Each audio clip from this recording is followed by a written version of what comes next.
This is going to be a video over the mean value theorem. So basically the mean value theorem says if a function, f of x, is both, and that is the key word, both continuous and differentiable over AB, then there exists a C within that interval. And we have an equation that says f prime of C is equal to f of B minus f of A over B minus A. So to actually use that, there are some things that we need to know. First off, we need to know our f of x, or whatever function we have.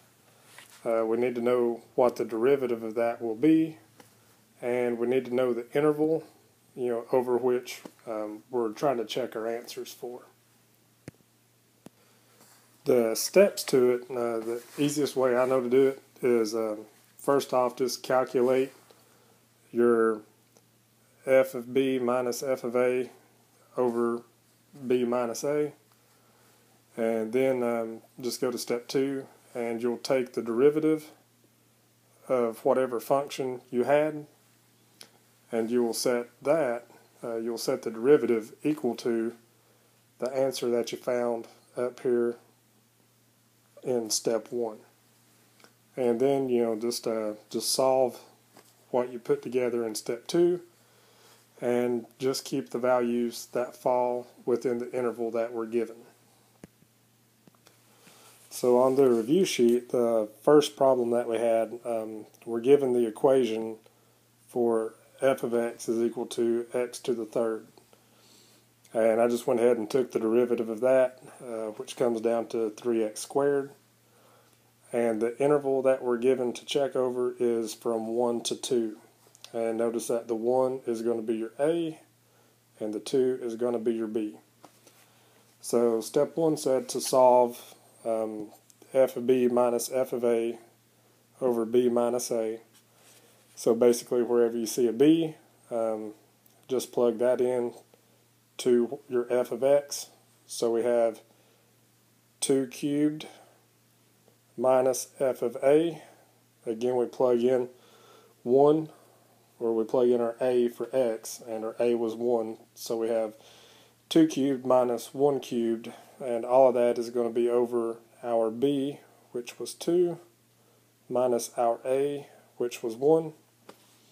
So whenever we calculate that, we get 8 over 1, 8 minus 1 over 1, and when you calculate that, you get 7. And so then whenever we move on to step 2, we take our derivative, which you can see up here was 3x squared right here, and we set that equal to the answer that we found from step 1, which was 7.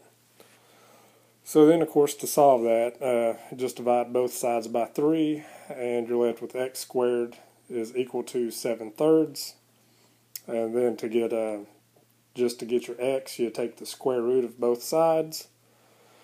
So you're left with x is equal to plus or minus the square root of 7 thirds. And you have a plus and a minus whenever you take a square root, because if you square a negative number, you get a positive number, and of course, if you square a positive number, you get a positive number.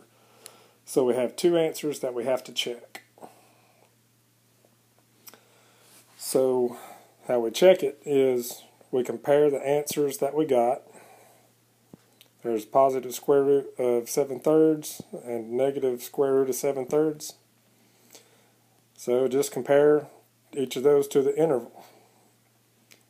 We see that the square root of 7 thirds, is within that interval, and we see that the negative, that tells you right there, or negative right there tells you that it is already outside of the interval.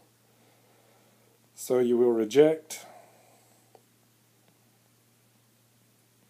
the negative square root of 7 thirds, and you will keep the positive,